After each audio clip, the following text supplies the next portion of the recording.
Bagaimana jika susu yang Anda anggap sebagai minuman wajib untuk kesehatan tulang lansia ternyata justru menjadi musuh dalam selimut yang diam-diam merusak jantung dan membuat tulang Anda semakin rapuh?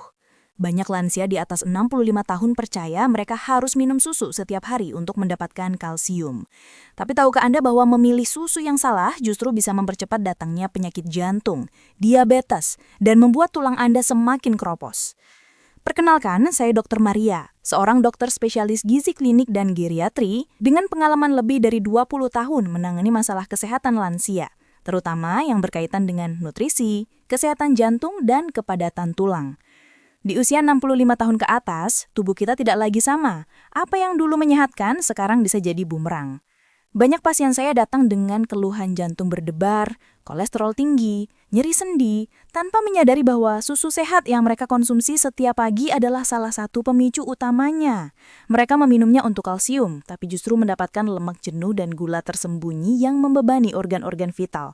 Hari ini saya akan bongkar tuntas 3 jenis susu yang harus segera Anda hentikan konsumsinya, karena ini adalah racun tersembunyi bagi jantung dan tulang lansia.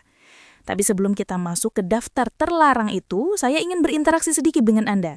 Coba tulis di kolom komentar, berapa usia Bapak dan Ibu sekarang, dan apa keluhan yang paling sering Anda rasakan? Apakah nyeri lutut, sesak napas, atau mungkin sering kembung? Saya akan coba membaca beberapa komentar Anda.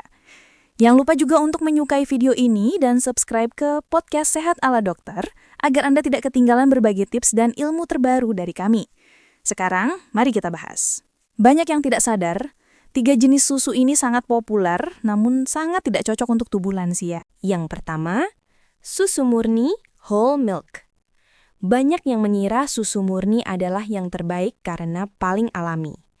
Tapi bagi lansia di atas 65 tahun, ini adalah beban berat untuk jantung. Masalah utamanya ada pada kandungan lemak jenuh yang sangat tinggi. Lemak jenuh inilah biang kerok yang akan langsung meningkatkan kadar kolesterol jahat, LDL, di dalam darah Anda. Bayangkan pipa air yang mulai berkarat dan menyempit. Itulah yang dilakukan lemak jenuh pada pembuluh darah Anda. Kolesterol LDL akan menumpuk menjadi plak, membuat arteri menjadi kaku, istilah medisnya aterosklerosis, dan memaksa jantung bekerja ekstra keras untuk memompa darah. Ini adalah jalan pintas menuju tekanan darah tinggi, serangan jantung, dan stroke. Selain jantung, susu murni juga musuh bagi pencernaan lansia.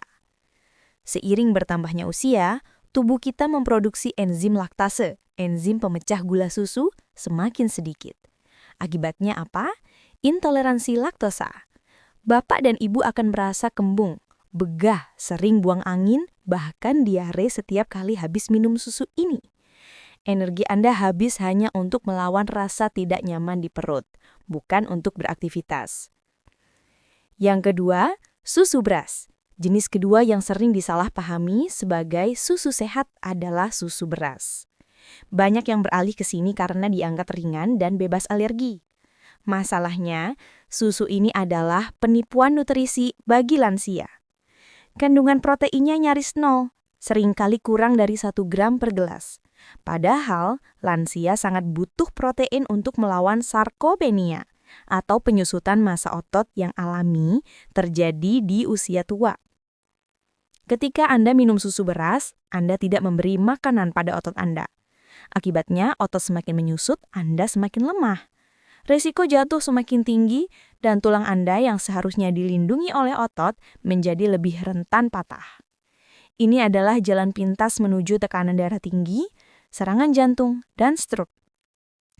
Selain jantung, susu beras juga musuh bagi pencernaan lansia. Seiring bertambahnya usia, tubuh kita memproduksi enzim laktase, enzim pemecah gula susu, semakin sedikit. Akibatnya, intoleransi laktosa. Bapak dan ibu akan merasa kembung, begah, sering buang angin, bahkan diare setiap kali habis minum susu ini. Energi Anda habis hanya untuk melawan rasa tidak nyaman di perut, bukan untuk beraktivitas.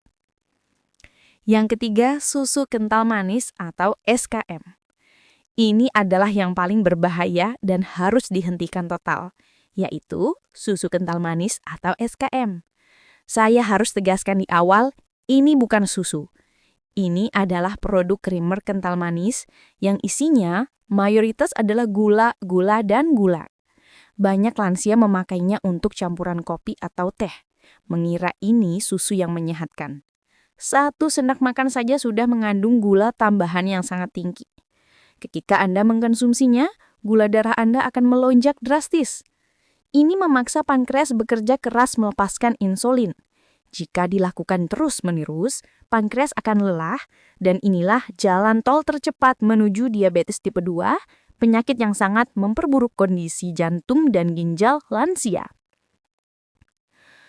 SKM tidak memberikan kalsium yang signifikan, tidak memberikan protein yang berkualitas. Anda hanya mendapatkan kalori kosong dan gula beracun. Gula terlalu banyak ini juga memicu peradangan kronis di seluruh tubuh, termasuk di otak yang kini banyak dikaitkan dengan percepatan penurunan kognitif dan risiko demensia atau pikun. Lalu dok, kalau 3 susu tadi dilarang, kami harus minum apa? Tenang, ada 3 alternatif yang jauh lebih aman, ringan di perut, namun padat nutrisi untuk lansia. Rekomendasi pertama, susu kedelai fermentasi. Pilihan pertama saya adalah susu kedelai yang fermentasi. Contohnya seperti soy gurut atau kefir kedelai. Kenapa harus difermentasi?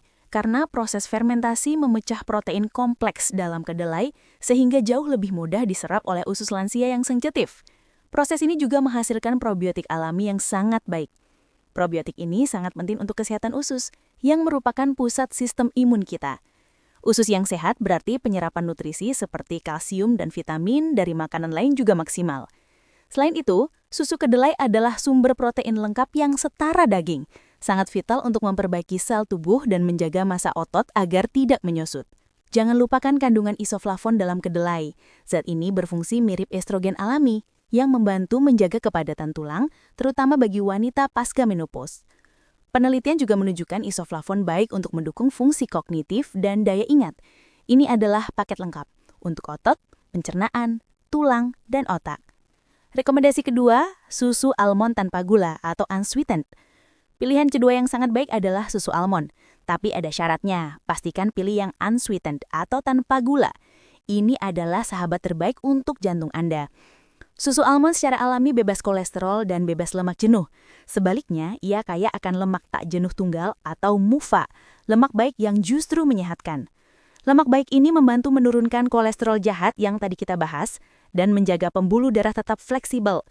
Kalorinya juga sangat rendah sehingga membantu menjaga berat badan ideal, yang otomatis mengurangi beban kerja jantung dan lutut Anda. Karena ini bukan susu hewani, dia 100% bebas laktosa, jadi sangat aman untuk perut sensitif. Kelebihan utamanya adalah kandungan vitamin E yang sangat tinggi. Vitamin E adalah antioksidan kuat yang melindungi sel-sel tubuh Anda, termasuk sel otak, dari kerusakan akibat radikal bebas dan benuaan. Ini seperti memberi perisai bagi otak Anda untuk melawan pikun dan menjaga kejernihan berpikir. Rekomendasi ketiga, susu oat yang diperkaya kalsium dan vitamin D. Pilihan ketiga saya yang juga luar biasa adalah susu oat. Namun, cari yang diperkaya atau enrich dengan kalsium dan vitamin D. Susu oat memiliki keajaiban yang tidak dimiliki susu lain, yaitu beta-glikan. Ini adalah sejenis serat larut yang terbukti secara klinis sangat efektif untuk kesehatan lansia. Cara kerjanya unik. Beta-glikan ini akan mengikat kolesterol jahat di dalam usus Anda dan membuangnya keluar dari tubuh sebelum sempat diserap. Efeknya, kolesterol darah Anda bisa turun. Serat ini juga membantu menjaga tekanan darah tetap stabil dan memberi rasa kenyang lebih lama. Sangat baik untuk mengontrol gula darah. Mengapa harus yang diperkaya? Karena kalsium dan vitamin D adalah pasangan emas untuk tulang. Lansia seringkali kekurangan vitamin D. Tanpa vitamin D, kalsium yang Anda minum dari susu atau suplemen tidak akan bisa diserap maksimal oleh tulang. Memilih susu oat yang sudah diperkaya memastikan Anda mendapatkan paket lengkap untuk mencegah pengeroposan tulang atau osteoporosis. Nah, setelah tahu 3 susu yang baik, pertanyaan berikutnya adalah berapa banyak boleh diminum? Kuncinya adalah moderasi atau tidak berlebihan. Meskipun ini susu sehat, jangan diminum berlebihan. Untuk ketiga susu yang saya rekomendasikan tadi, kedelai fermentasi, almond tanpa gula, atau oat diperkaya, takaran yang aman untuk lansia adalah sekitar 1 gelas per hari, atau kira-kira 200 hingga 240 ml. Penting juga untuk melakukan rotasi. Jangan minum susu almond setiap hari selama setahun. Mungkin Senin Anda minum susu oat, Rabu minum susu kedelai, Jumat minum susu almond. Ini untuk memastikan Anda mendapat variasi nutrisi yang beragam. Dan ingat, selalu baca label. Pastikan Anda memilih versi yang unsweetened atau tanpa gula tambahan dan yang diperkaya kalsium serta vitamin D. Bagaimana Ibu dan Bapak? Apakah Anda kaget? Apakah salah satu dari 3 susu berbahaya tadi, susu murni, susu beras, atau susu kental manis, masih ada di meja makan Anda setiap pagi? Jika ya, ini saatnya untuk berubah. Kita sudah belajar bahwa susu murni membebani jantung dan pencernaan karena lemak jenuh dan laktosa. Kita tahu susu beras kosong protein sehingga mempercepat penyusutan otot dan beresiko menumpuk arsen. Dan kita paham bahwa SKM adalah sirup gula yang memicu diabetes dan merusak otak. Kebiasaan buruk berpikir yang penting minum susu harus segera dihentikan. Di usia 65 tahun ke atas, kita harus lebih cerdas memilih asupan. Ganti kebiasaan Anda dengan memilih susu kedelai fermentasi untuk otot dan usus, susu almond tanpa gula untuk jantung dan otak, atau susu oat diperkaya untuk kolesterol dan tulang. Informasi ini sangat penting, namun banyak lansia lain yang tidak tahu. Saya ajak Bapak dan Ibu untuk menjadi agen kesehatan. Bagikan video ini kepada teman-teman Anda, ke grup WhatsApp keluarga, atau kepada siapa saja yang Anda sayangi. Satu kali Anda share, Anda bisa jadi menyelamatkan jantung dan tulang mereka. Ingat, investasi terbaik di usia senja bukanlah harta, tapi tubuh yang sehat dan mandiri. Jangan sampai susu yang Anda minum setiap hari justru merenggut kemandirian Anda. Saya Dr. Maria, salam sehat dan bugar selalu.